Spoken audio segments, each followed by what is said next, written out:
Hi, everybody. Looks like a full room today. I'm just going to kick off this press conference by making sure we all understand that what we care about most are the Pennsylvanians. We are talking about Pennsylvania first. We cannot burden those workers who go to work every day and work an 8-hour shift and then are waiting for their overtime. We have to be very careful on how we treat them. And again, this is the fourth time, this is our fourth budget from the governor that spends way too much. A lot more than what we are bringing in revenue. We plan to be as fiscally responsible to the people of Pennsylvania that we are able to be. And one thing I think is important to all of us that will definitely still be here in 2028 is, the governor brought up the housing issue and bonding in 2028 when he plans on being gone. He plans on being somewhere else on another office, and that is if he wins this year. And he leaves that burden for all of us, putting all of that money into a bond. We, again, will be left holding the bag. And that just means that the people of Pennsylvania are left holding the bag. That's all I'm going to say right now. I'm going to bring up my friend, Senator Joe Pittman. Thank you. Thank you, Pro Tem. Good afternoon. Appreciate everybody being here. Beyond stating the obvious, what the President Pro Tem said, the governor simply wants to spend too much money in this budget. Period, full stop. But much of what I heard in his remarks today reminded me of two things. Imitation is the best form of flattery, and success has 1,000 fathers. And here's the reality. So much of what we heard today sounded an awful lot like the agenda that the Senate and House Republicans have advocated for years.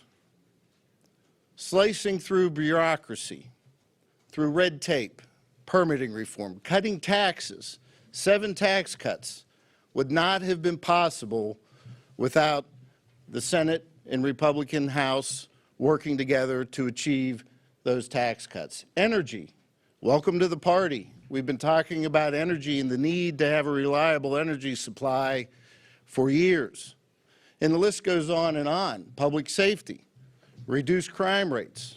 All of those things are initiatives that we have pursued and continue to pursue and will pursue in the budget ahead. So we welcome his embracing of our priorities in so many ways. And what I mean by success having 1,000 fathers, let's be very clear. Much of the successes that he touted today would not have been possible without our initiative.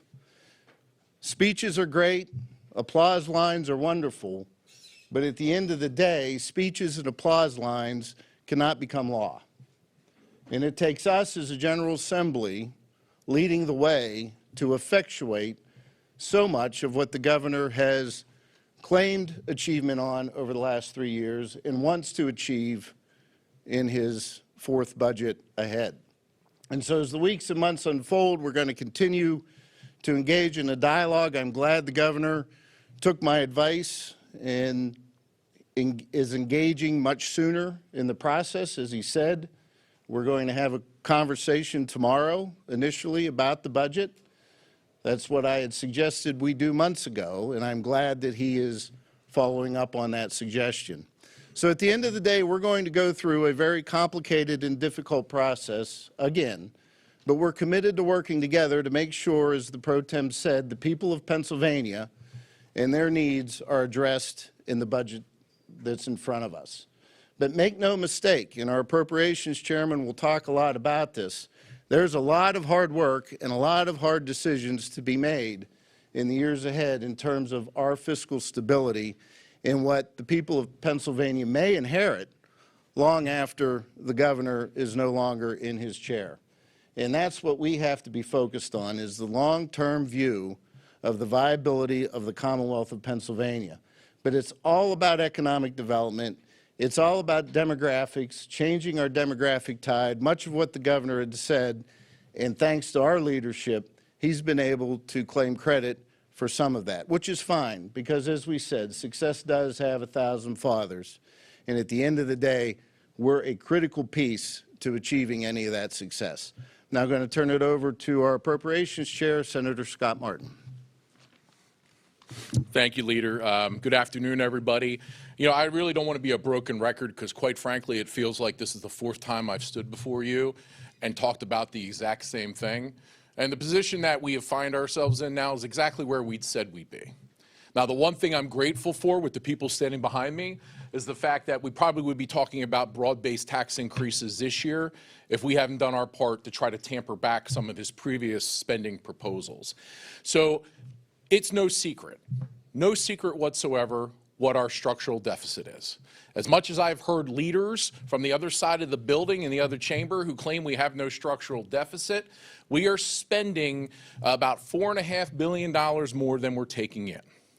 And if you would take away some of the one-time sources of revenue that we shook the couch cushions for last year, trying to get lapsed fundings and interest from special accounts, we're probably talking about closer to $5 billion in terms of that deficit.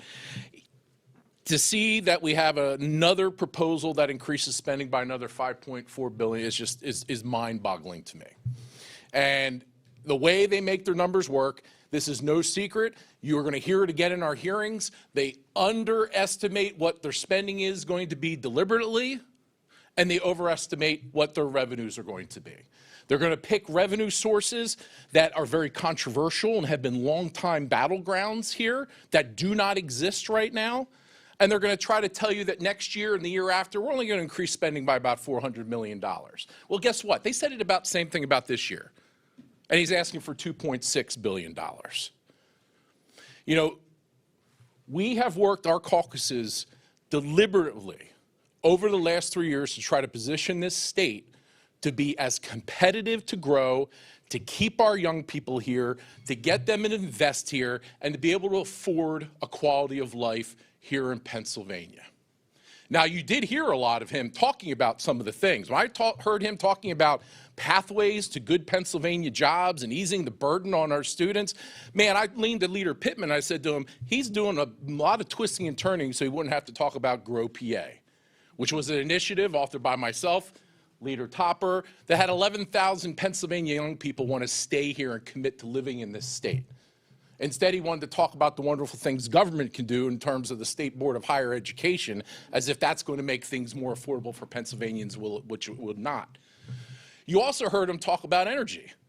I'm here to tell you, as much as he wanted to talk about his lightning plan, just like last year, he is not booking any of that programmatically or spending money related to tax credits in this year's budget.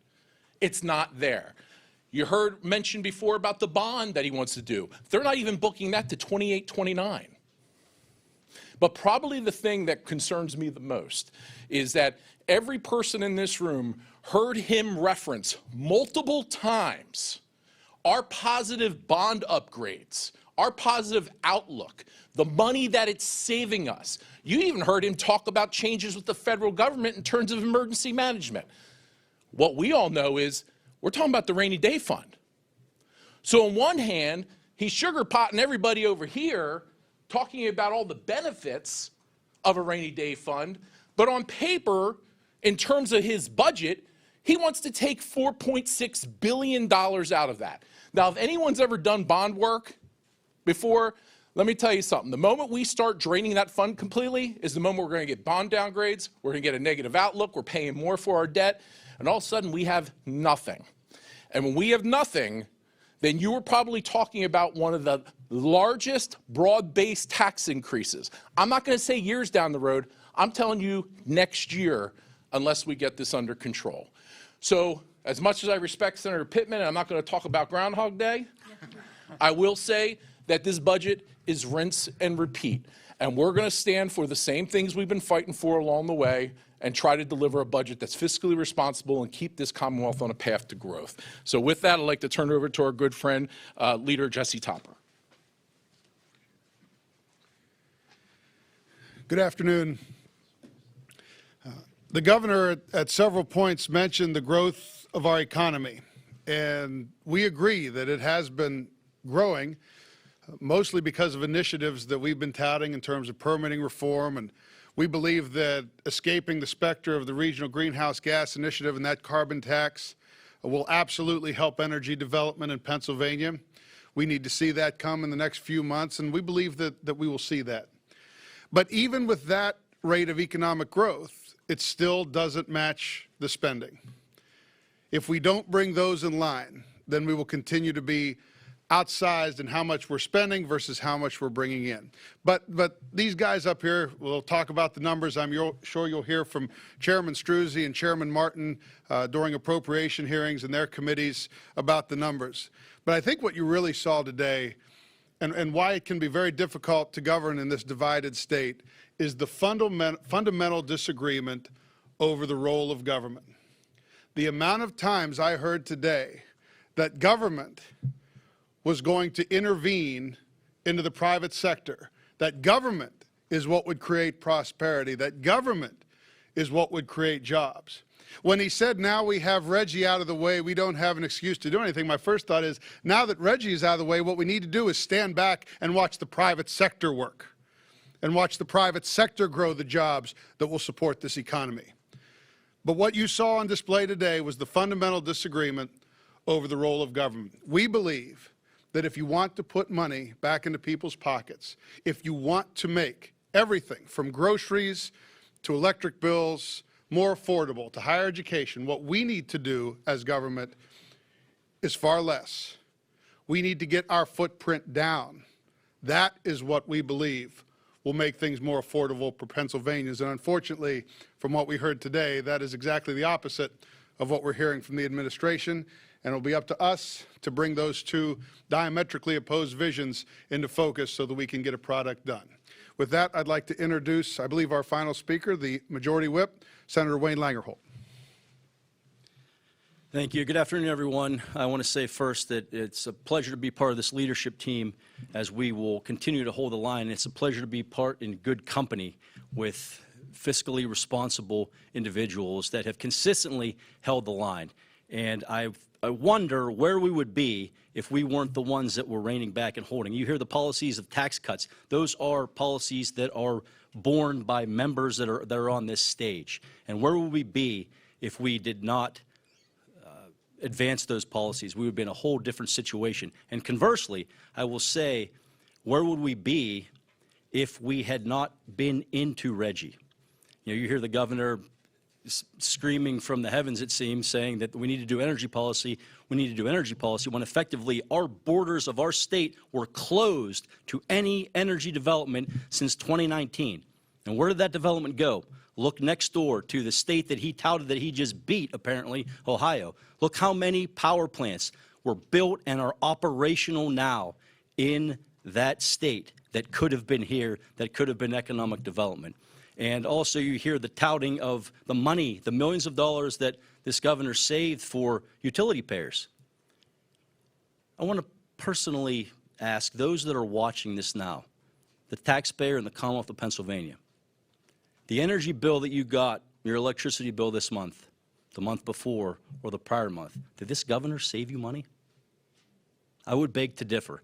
I look forward to working with this leadership team, the hard work that is done by so many of the appropriations chairs in both bodies in holding the line and enacting fiscal common sense. Thank you. With that, I'll turn it back to Leader Pittman. We'll be happy to entertain a couple questions. So, Stephen?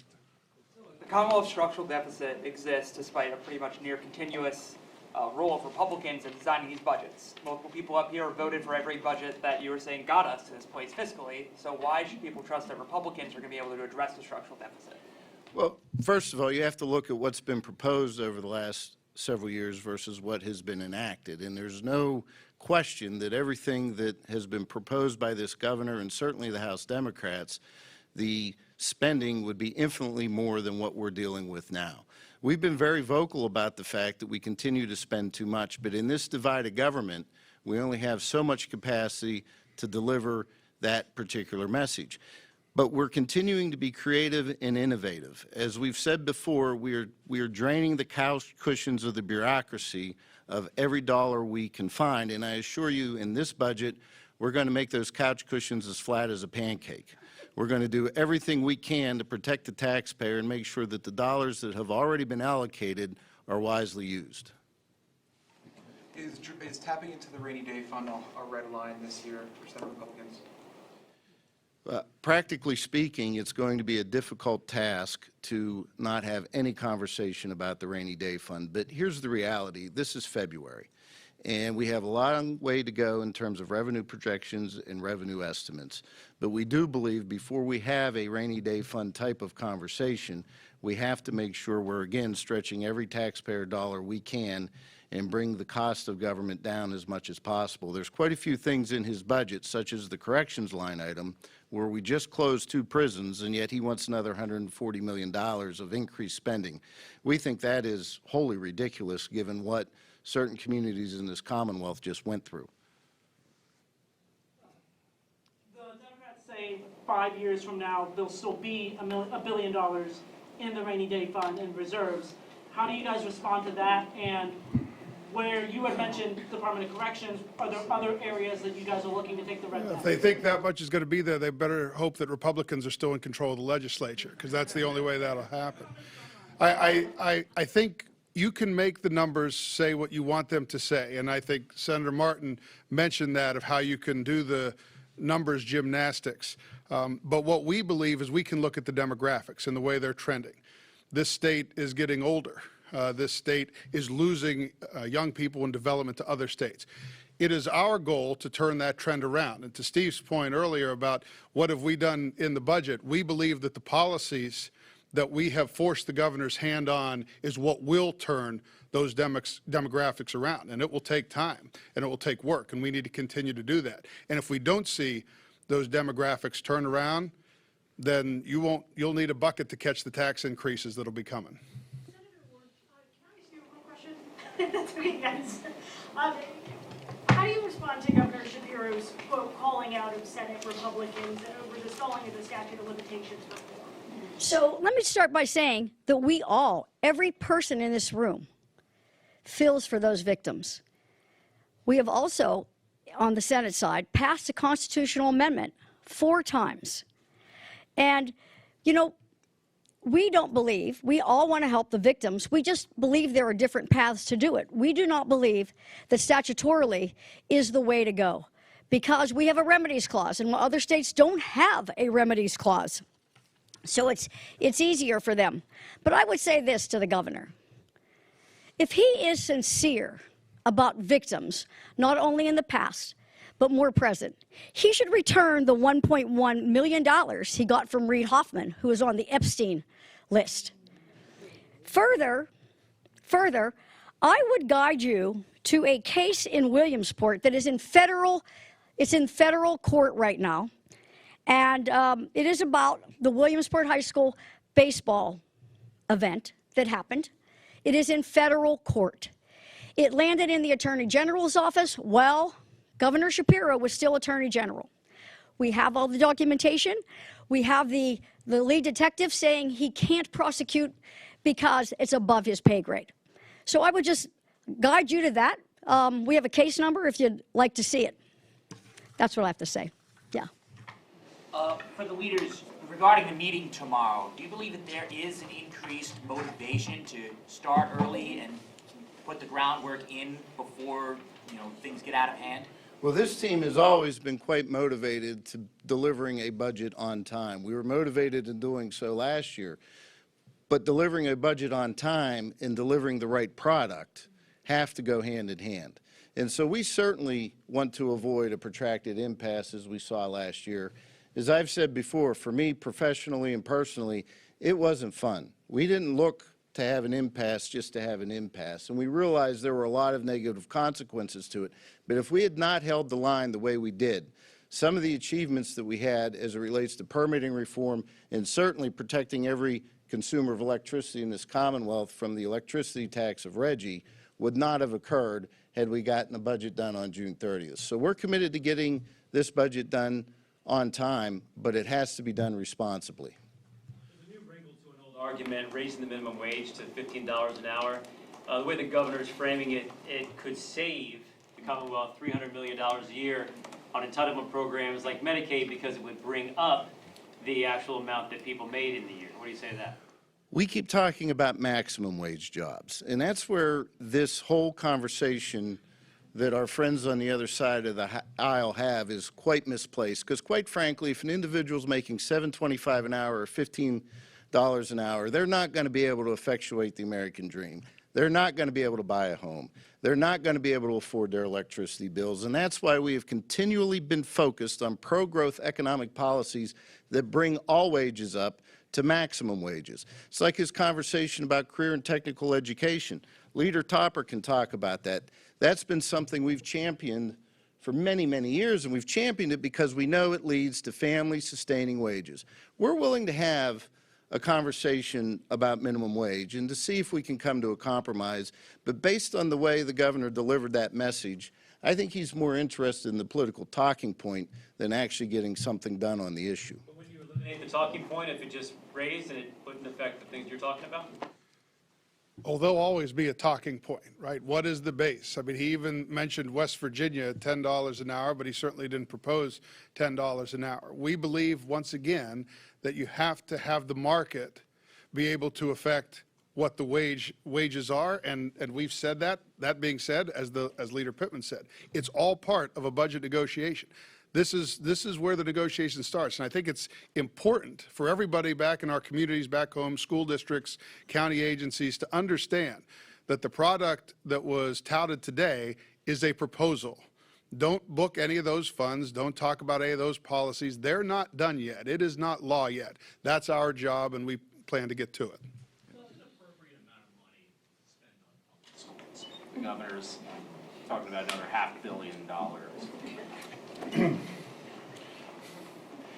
The appropriate money is when you can see it being effective. Now, the governor said two things today. First, he talked about the amount of money, but then he also addressed the fact that because of the demographic challenges, our schools are seeing less students. So where is that effective point? We believe that it's not just money that makes schools effective.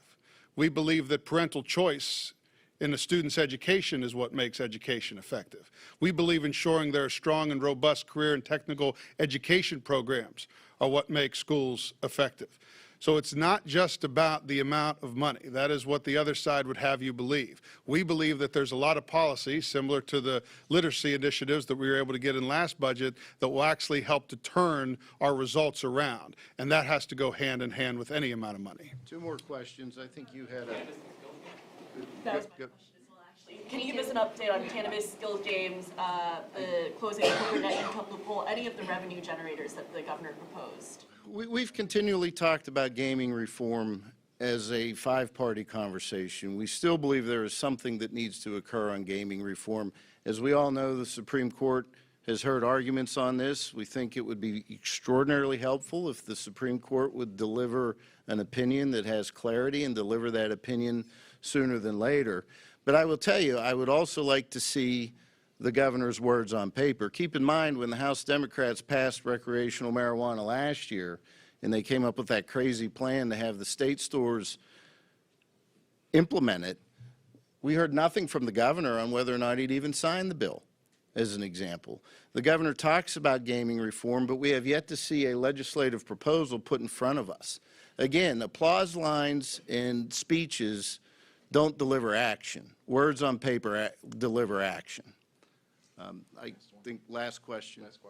Yeah, I guess I was just interested in if you folks as leaders could comment on the data center principles for development of data centers that the governor introduced in his address today. Do you feel like those things are needed at the state level? And what do you feel about here, generally, as it relates to data centers, keep in mind that affordability and availability of electricity go hand in hand. The reason why electricity is increasingly unaffordable is because it's decreasingly available. And it's because some of the crazy policies that we've had, not just in this state, but other states. As Leader Topper said, for 6 years we wasted time on Reggie. The governor inherited Reggie from his predecessor, and for some reason he chose to give it a big old hug until he realized the cost of electricity was going to go through the roof, and then he dropped it like a hot potato. So we're going to have a conversation about data centers, not only how we handle local communities, not only how they pay their fair share, but the conversation has to be rooted in the fundamentals that affordability and availability of electricity go hand in hand. The notion that data centers should bring their own supply to the market seems to make a lot of sense. So, anything else? Can the administration require that, though, currently under law? I don't think they can, otherwise he wouldn't be asking us for it. Thank you all very much.